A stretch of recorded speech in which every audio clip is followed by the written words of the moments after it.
Hello, welcome back to Deb's Kitchen. Tonight I'm going to be making a simple dinner. Sometimes you have those days when you've just been running around but you still want to have a comfort food meal.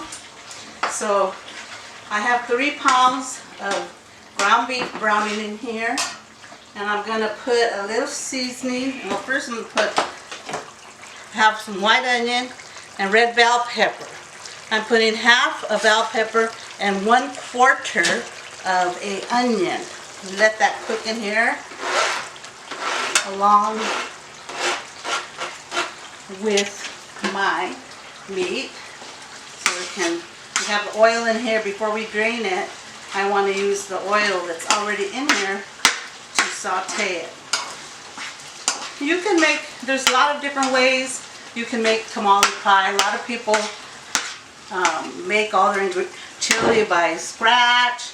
I want to do it fast and easy, and anyone can make this. If you have some taco seasoning, corn, I'm putting olives in mine because I like it, just gives me that flair. I'm going to be putting some Rotel green chilies and paste picante. And this is what's going to go inside the filling for a tamale pie. And I'm just going to season it a little bit. Okay, I got the garlic in there. I have my heat turned up to medium-high. And I'm not going to put a whole lot of spices in here because we're going to have spice in that taco seasoning, and we don't want to add salt or too much pepper. So this is almost done. I'm going to drain it. Okay, our ground beef is almost done, and I'm kind of leaving it chunky because when I bite into something I want to have substantial, not tamale gravy. So as you can see, that's pretty much done, but I'm going to drain out part of the grease because we don't want all that oil in there. I'm going to leave a little bit because it needs some fat. So here we go.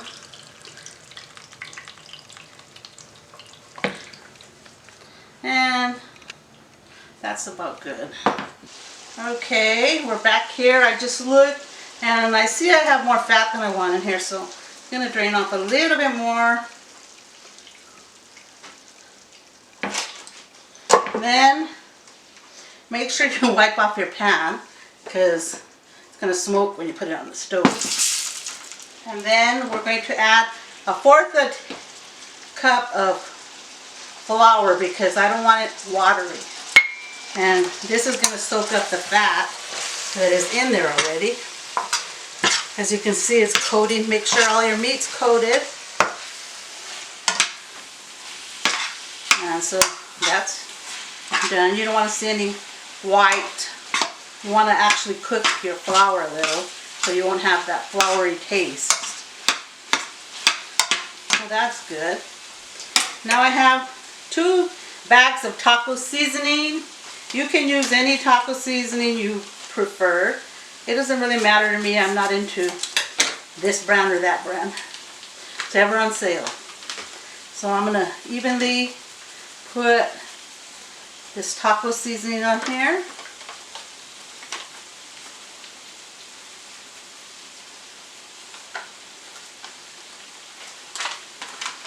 Then we're going to stir it, mix up that chili with the flour and everything. Smells like a taco bar in here already. I have a can of diced green chilies with tomato. Has some little, I guess, jalapenos or green pepper, chili pepper. I'm going to put the whole can of that. This is a 10-ounce can. So we're going to add that next. And then I have a bag of corn. This is a 12-ounce bag of corn. What's a tamale pie without a lot of corn?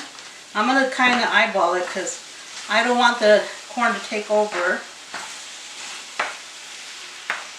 And I would say that's enough. This is, I used probably half of the bag. So if you like more corn, you can put more corn. The next thing we're going to add is our paste picante. And that's going to be our liquid.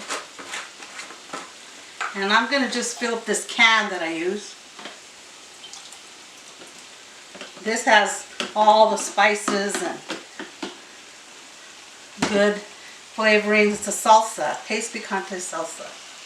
Okay, we added our paste, and if it's thick, you don't want it that thick, so I'm going to get water. I'm going to fill the can of water. I'm not going to put it all, but just so I can give you an idea. This was 3 pounds of ground beef, by the way, in case I didn't mention that. And see, you don't want it super thick. Get thicker with that flour. So actually I'm adding this whole can of water. So this is our filling for our tamale pie. And we're going to put it in the dish, and then we'll come back and make the cornbread topping. I forgot our olives, so here we are back.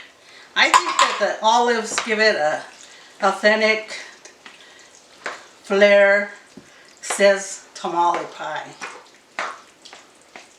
Okay, you don't really have to spend a lot of time cooking. The meat's cooked, the vegetables are going to cook when we cook it, so basically it's going to be a fast dish. If you like, you can add a few chili peppers, those who like a little heat. I'm just putting a tiny bit. And the next thing we're going to do, you could just eat this like this if you want, but we're going to pour it into our pan. I have a casserole dish here. Ooh, steam up my glasses while I'm at it.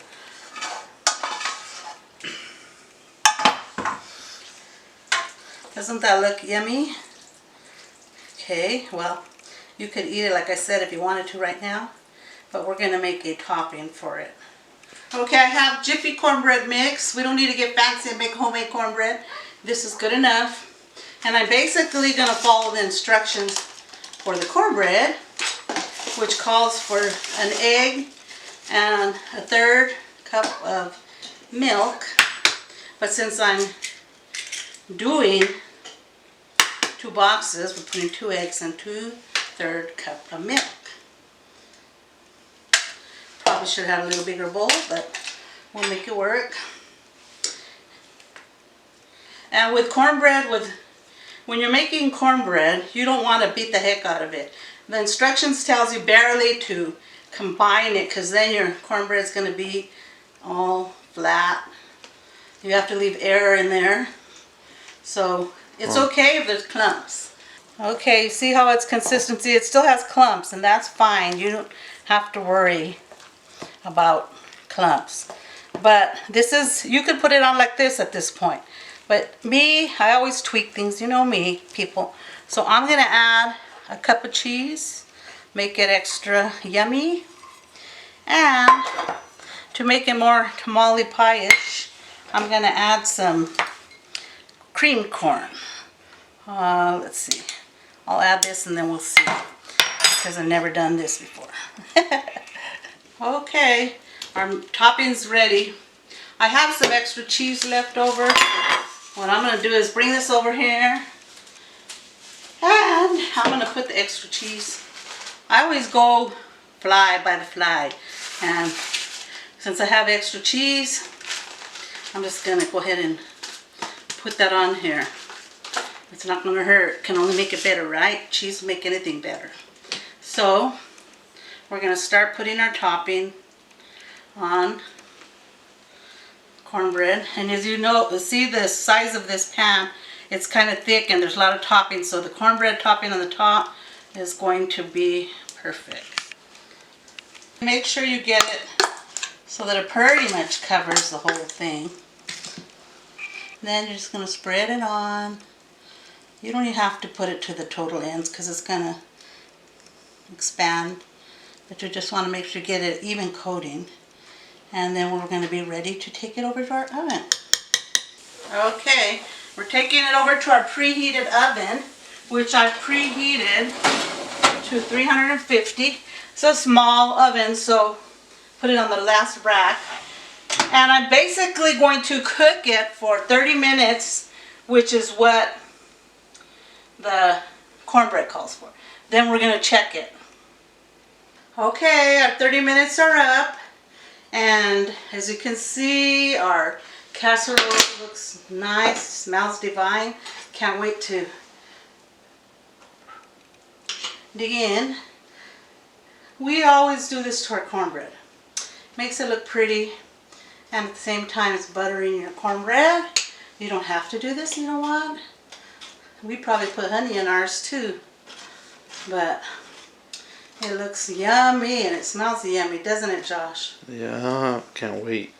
So, cornbread is ready to dig in, and that was really quick, wasn't it? All you gotta do, the meat's cooked. You could have, if it's a busy work night, you could have dinner on your table in under an hour, about an hour. So we're gonna cut our cornbread.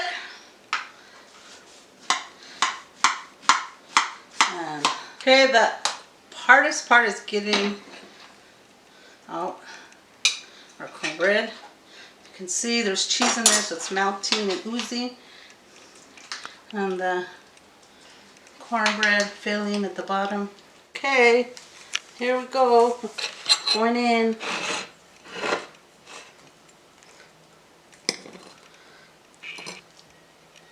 Oh, it's kind of hot, so I don't know. Get some olive there. One big bite. Okay, got a little bit of everything.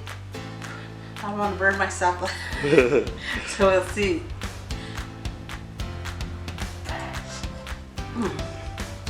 Yeah. That's good. So there you have it, people. Easy tamale pie. Perfect for this cool weather coming in when you need a comfort meal. And the recipe will be in the descriptions.